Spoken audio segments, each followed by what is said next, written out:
Baka may baw si John Mark at si hindi natin natawagan. Meron palang gano'n na. Natatandaan ko lang nung araw eh. Susungkitin ko ang bituin at ang buwan at ibibigay ko sa iyo.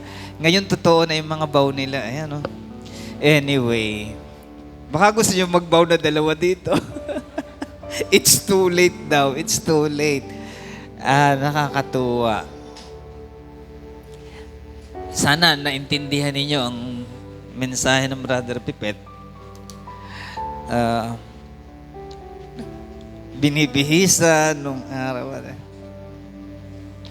Pero darating ang panahon, sasakyan ng kanyang tinutukoy, dati sinusundo. Darating ang panahon, magkakaroon kayo ng sasakyan at kayo'y magpapasakay. Ganon yun. Dahil nung araw, pag pala may tawag talaga kayo, magkakaroon ka ng malasakit. Dati, sa bangad, bangkang maliit lang amin sinasakay, walang palangoy. Pag si Bibi ay nakaka-experience ng struggle, gabi yun, Bible study. Humahawa kami sa mga tulos, sa baklad. Habang si Bibi ay hindi umaayos, nakakapit kami. Yumayanig yung bangka namin. Buti ngayon, hindi na siya inaatake ng kaaway. Hanggang naging isang palangoy, hanggang naging 2 palangoy. Dinadala yung kung saan-saan, sa mga crusade, sa Laguna. Dala-dala kami nung ano bang tawag nung 3K na yun. Talagang hindi po pwede na hindi ka bibihisan ng Diyos. Dati, ang nagbibihis ay mga leader. Pero darating ang panahon, ma-experience ninyo, mismong Diyos ang magbibihis sa inyo. Wala bang sasagot ng amen dyan? Bahala kayo, kami narito lang. Hindi ba nyo lalakasan ng amen dyan? Sa totoo lang, nag-isip na ako nung isang pero in-stop ko eh. Plano kong ibili kayo ng tricycle eh. Kaya lang, lumitaw na ngayon yung katotohanan, pero hindi mawawala yun sa ministry. Kasi ang bangad, mayroon din talaga. Bagamat mayroon kami, hindi kami nagpasundo. Balaki ng bangka ng bangod nun eh. Mayroon din kami. Pero, hanggang ngayon, may bangka tayo. Kaya nga lang, ang travel natin ngayon ay by land na. Pagdating ng panahon na magta-travel yan by boat, gagamitin natin yan. And speaking of travel, malayo-layo na ang travel, Baguio. Tiningnan ko sa mapa, sa Google Map, ang Isabela ho na pinuntahan namin nung ang Brother Jerry natin ay matulog, 11 hours from Binangonan. Ilan lang kami sakay noon, nakarating kami ng Isabela, 11 hours. Nakailan Jollibee kami bago dumating ng Ang wallet ko panay ang bukas ng Jollibee. Nakatatlong Jollibee yata kami bago nakarating doon. Dahil talagang ang layo, 11 hours travel. Ang Baguio, 8 hours lang, ayan. Pero siyempre, Baguio yan, mayroon diyang hindi makakasama, mayroong makakasama, siyempre, pili yan yung sasakay sa ating libreng sasakayan, Sana umabot yung Suzuki para 3 L3 hindi kasi ari dyan ang tigib. Hindi ari sa malalayong travel ang punong-puno. Dahil na-experience namin ng mga Brother Pipet nang kami pumaroon sa lugar ng, yung Brother Pipet? Sorsogon. Ang gulong namin ay masyadong mahaba yung travel na yun. Sorsogon. From Binangonan to Sorsogon, mahigit 12 hours yun. Na-experience namin na ang gulong ay maplat. Kaya position of knowing pa rin, pero tayo magsidalangin na marami sa atin ang makasama sa lugar na yan ng Baguio. Sige nga, taas ang kamay ng gustong pumunta sa Baguio. Tingnan ninyo kayo, sinabi ko lang pipiliin, ayaw nyo nang tumaas ng kamay. Daig na daig kayo ni Ruth nagsusumbong sa Diyos. Ay teka, bakit masamang hukom pinupuntahan? Alam mo ng masamang hukom, ba't pinupuntahan? Bakit? Dahil sa authority. Dahil sa kapamahalaan. Kung masamang hukom ating pinupuntahan,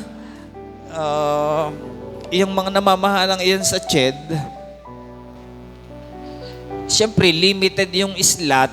Halimbawa, 100 ang slot, buong CHED. Siyempre, dahil sila'y nasa kapamahalaan, maaaring may kamag-anak din teka Ruth, sa bandang huli ka, kailangan pumasok muna ang aking pinsan. O nagsumbong sa Panginoon, nakasama, ganun lang yun. Dahil siyempre, malibang ang bansa ay pamahalaan ng mga may takot sa Diyos, that is the only time na magkakaroon tayo ng patas na pamahalaan. Pero, sabi nga ng Panginoon, kahit sila ay masamang hukom, pag lumapit kayo sa kanila, ay napupwede. Lalo pa kaya sa Diyos na siya ang pinagmumulan ng lahat ng kapamahalaan. Purihin natin ang Panginoon. Nabanggit ng Brother Pipet, may linggo, dumarating ang maraming problema, minsan walang pansaing, pero Lunes hanggang Sabado may pansaing. Ay bakit kaya namang ganun?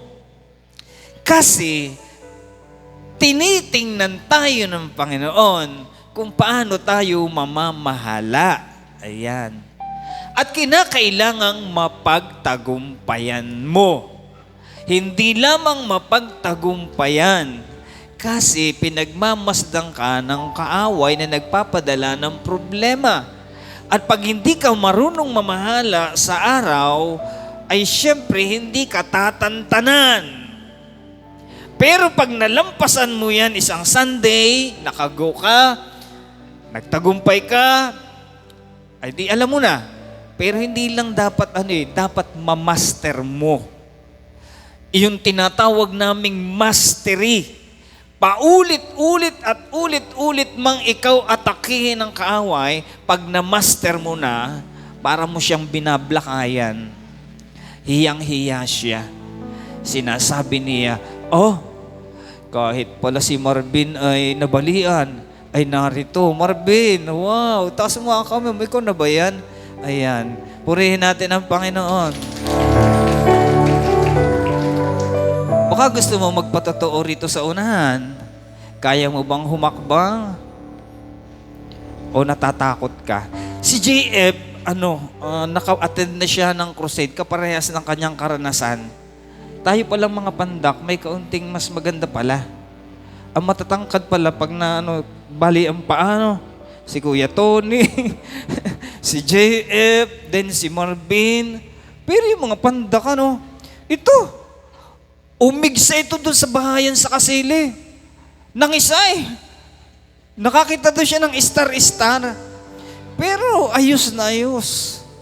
Dahil iningatan siya ng Panginoon. Amen. Ako lang nagpapatawa para naman kayo ay, ibig ko lang sabihin, ang Diyos ay napakabuting Diyos. Purihin natin ang Panginoon. Hallelujah! At pag na-master mo na yan, para mo nang sinusuntok at binablakayan ang kaaway. Kaya sa inyong lahat, kinakailangan make Sabbath day holy unto the Lord. Isang batas na ibinatas ng Diyos para lagi niyang nakikita ang kanyang mga anak. May magulang ba namang gustong mahiwalay ang kanyang mga anak? Sagutin niyo ako. Ang nanay Oria ko, pag nakarinig sa anak na mag-a-abroad, bali ang bali ang tanggi noon. Pa-abroad pa kayo. Dito na lang kayo sa ating bansa. Ayaw niya na nahihiwalay ang kanyang mga anak. Kahit sa pag-aasawa, pag nakarinig yun yung manliligaw na taga malayo, ekes ka agad yun. Ekes. Magkakahiwa-hiwalay kayo. Ayoko nang hiwa-hiwalay ang anak ko. Gusto ko, pag ako'y nagtampo kay isa, tatakbo ako dun sa isa. Pag ako'y nagtampo dun sa isa, dun naman sa isa. Kaya ayaw niya ng malayo ang kanyang mga anak. Ganon din ang Diyos. Ayaw niya na tuwing Sabat o tuwing araw ng Sabat, kayo'y nawawala. Nalulungkot siya na hindi niya kayo nakikita. Kahit anong itsura natin.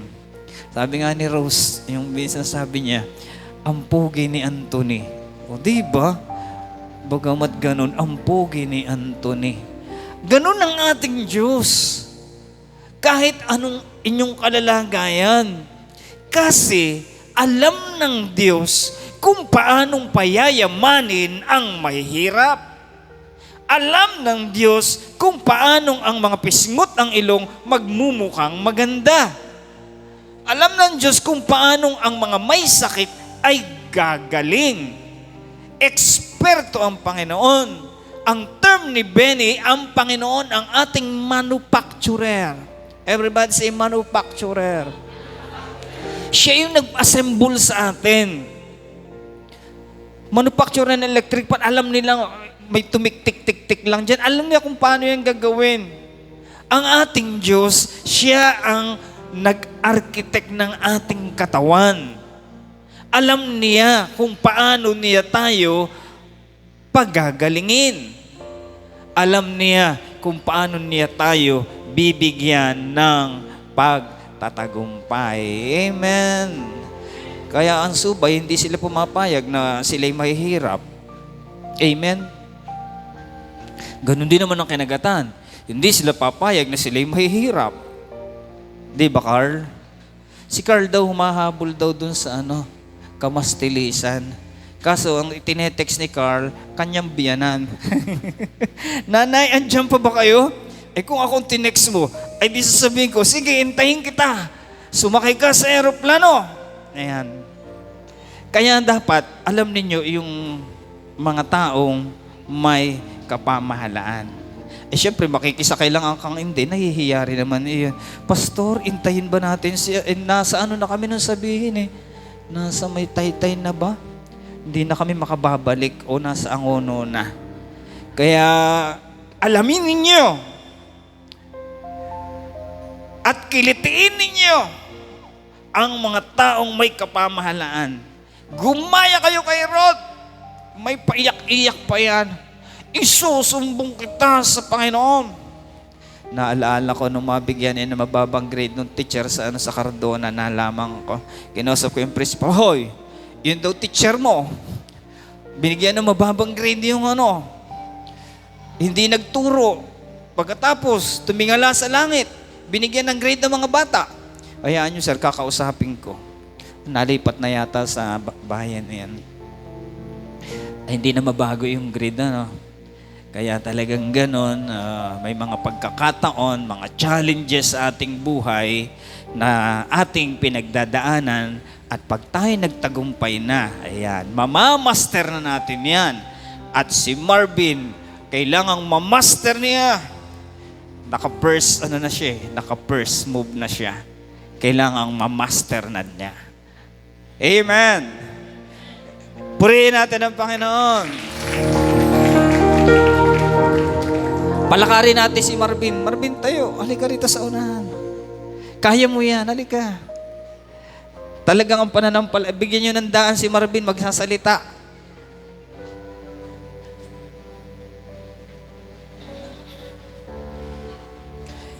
Kasi inihahakbang pala talaga yan. Hindi pala pwedeng hindi yan i-exercise.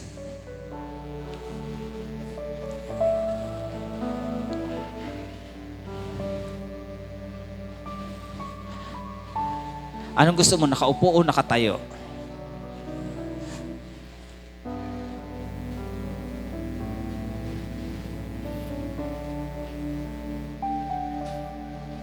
Mas pumugi ka ngayon. Pumuti.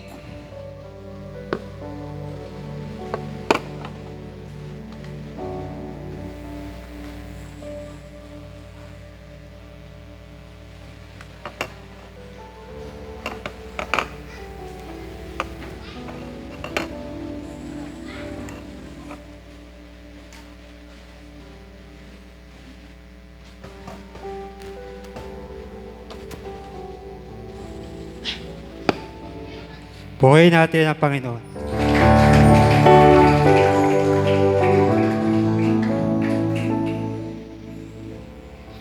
Nakalipas ang ilang buwan, simula po ako nung ako yung na-aksidente. Una po, dalawang araw po ako magkasunod na nangyari sa akin. Unang aksidente ko po sa tapat ng kapilya sa Anguno.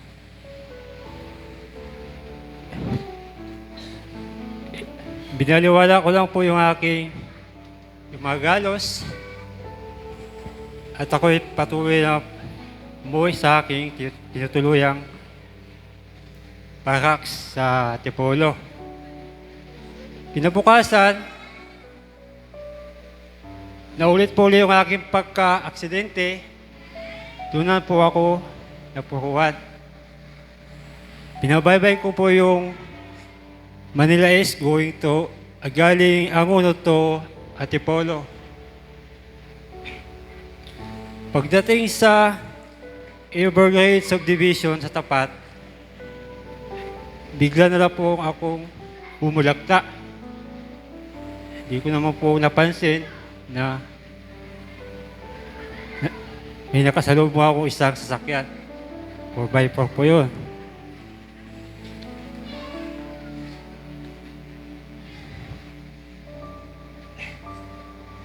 Buti dala po maraming mga riders na aking kasabay at ako po ay tinulungan nila para may lagay sa isang tabi. After 30 minutes, dumating po yung rescue, ambulansya at mga nurse na binigyan pa ako ng first aid para lang tigil yung aking pagdudugo ng nangyari sa aking tuhod at sa parte ng aking katawan. Tapos, itinapo po ako sa It's Up Medical Center, Quezon City. Habang po nasa biyahe kami,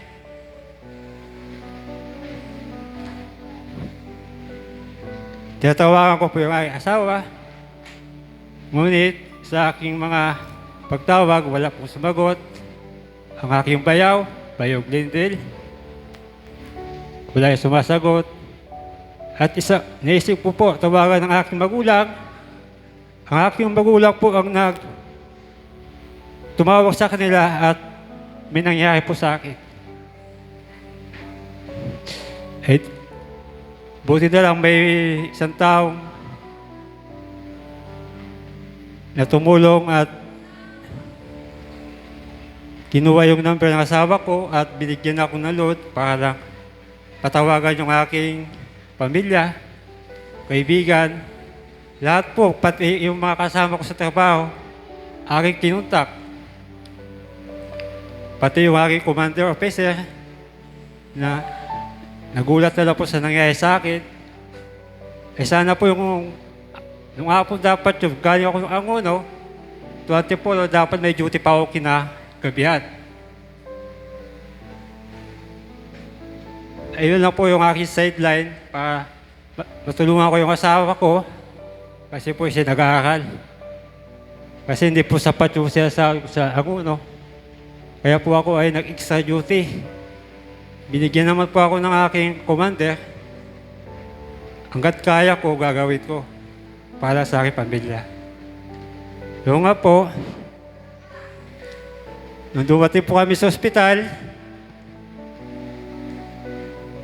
hindi na makibasa-basa masikaso kasi maraming mga pasyente, hindi lang naman po ako. Ay maya-maya po, dumating po si Kakuheng, ang iyong asawa, at si Brother Jerry. At nadatnan po nila ako sa loob ng emergency room habang hinihintay po yung aking doktor.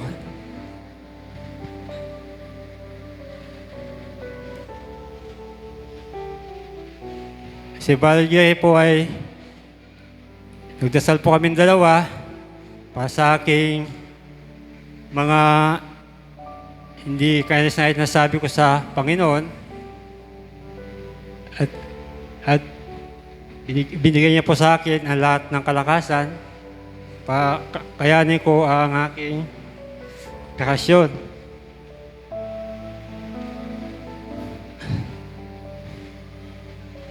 After na po yun, nung simula na po niya ako ugasan, linisin yung sugat ko, ang naubos pong Dictos na pang-ugas sa sugat ko ay nabot po ng 15 pieces bottle sa supang kirot. Habang nililinis po yung sugat ko, may buko po silang ginamit na brush para matanggal yung mga buhangin, mga dumi. Dahil sa Panginoon, nakayanan ko po yun, no? Habang ako po ay nasa emergency room. Nilipat po kami, katapos po yun, nilipat po kami sa yard sa underground habang hinihintay po ang aking operasyon. Medyo naghintay po kami ng ilang days bago ako po ay kinabitan ng antena, operahan. Dumating po noong September 5 po ako kinabitan ng antena. At ilipat po kami sa mas magandang kwarto sa 6th floor. Maya-maya po, akyat baba po kami. Kailangan po akong CT scan, X-ray, para makita po aking buong katawan kung may bali o ano bang meron sa akin.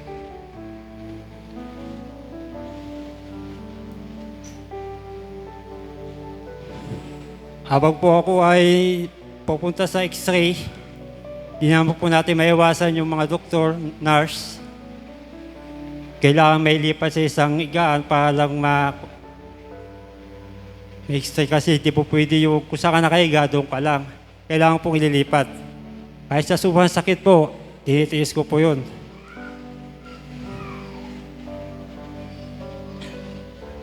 Pagdating ng ilang araw, schedule ako ng X-ray. Sa maghapon po ako naghintay ng X-ray. Sa marami na po, mas noon na po akong tinawag.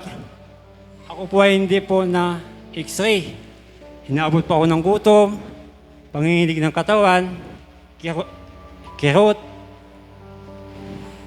Sabi ko sa kapatid ko, Tol, ibalik muna ako sa home kasi hindi ko na kaya. Kasi tuyo na lalamunan ko, bawal daw uminom. Pag kailangan in-X-ray ka, bumalik kami. Yung asawa ko naman po, naglalakad ng papeles namin. Hinabot din po na maghapon. Kinabukasan, tinawag uli ako. Hinabot uli po ng tanghali bago ako na X-ray. Lagi follow-up kami ng follow-up. Buti na lang po, si Kagawa, si Kap, Orlando, ay mayroon po isang kakilala doon. At yun po ang nilapitan namin para mapabilis yung proseso ng aking pag-X-ray. Tapos po yun, bumalik po kami sa pinaka-home namin. Po, nagkita ulit kami ng pangalawang operasyon ko.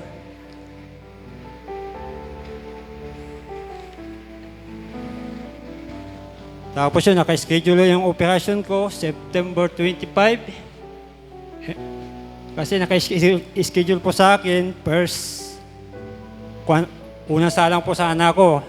Ay ngayon, nakiusap po yung ortho doctor na mag-second batch na lang po. Kasi emergency na po yung operahan.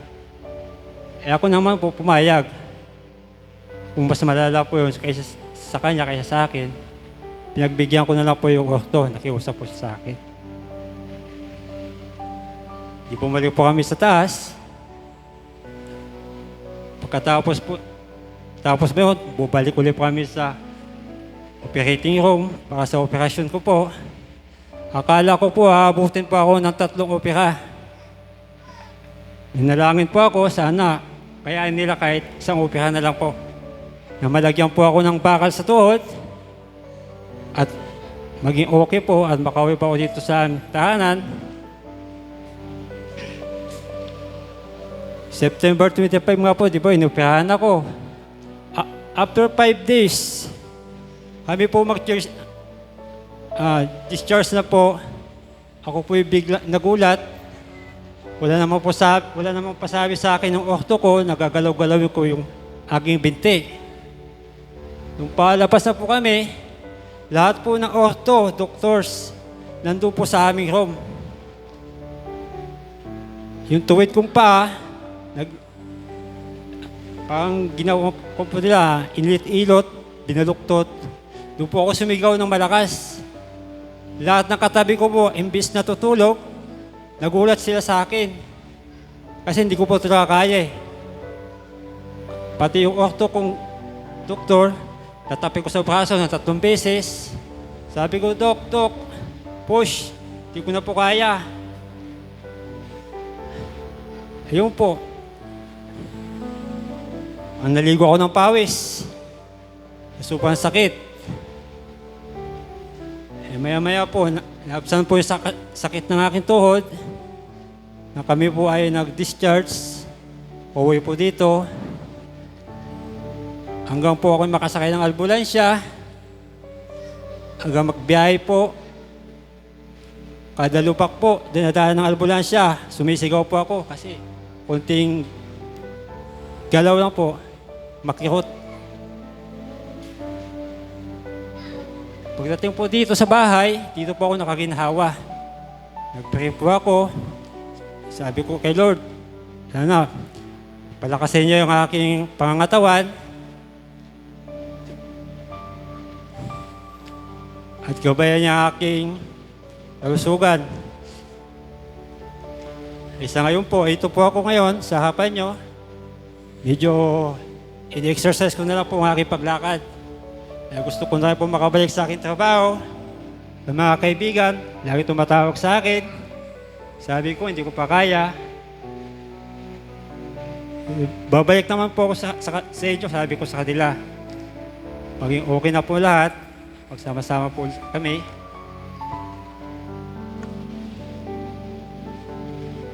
Sa ngayon, ito po. Medyo nagpapalakas na lang po.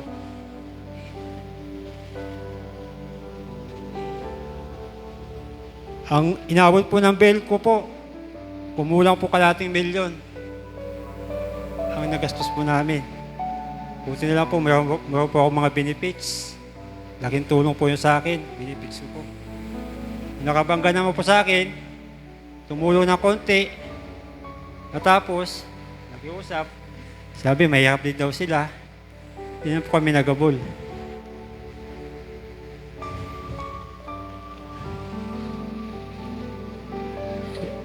Sabi ko, si Lord na po lang bahala sa kanila. Ito po, hanggang dito na lang po. Maraming salamat.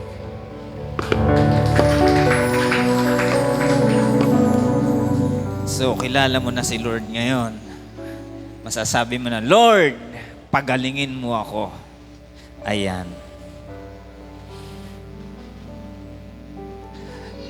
Kaya minsan sinasabi ko doon sa ating sambahayan na kalapit-laan ng church ay hindi makapunta rito. Mayroon tayong isang kapatid, ganun ang ginagawa. Dumating sa punto ng buhay, tinanggalan na ng 2 paa. Ngayon gusto nang sumamba. Paano kaya yun, ano? Kaya habang 2 pa ang inyong paa at normal na normal pa, pakilala kayo sa Panginoon. Kaya si Marvin, ang bill ay 400,000. Salamat sa Diyos. Salamat sa Diyos. Napakabuti ng Diyos. Amen? Purihin natin ang Panginoon. At bandali kang pagalingin ng Panginoon dyan. Pag ikaw ay nagpakilala sa Kanya, naka-schedule siya 3 operasyon. Pero sa kabutihan ng Diyos, ginawa ng Panginoon 2 operasyon. At di ko na nga alam, hindi na yata ay nakakapagpa-examine, may check-up pa kasi. Pero andito siya dahil isla yan. Sigurado sabi ng mag-asawa, bahala na si Lord sa akin. Amen! Tayong lahat muna tumayo, goodness of God. Bago si Brother Jerry, kanina pag gustong-gusto magsalita ng Brother Jerry. Tayong lahat ay tumayo.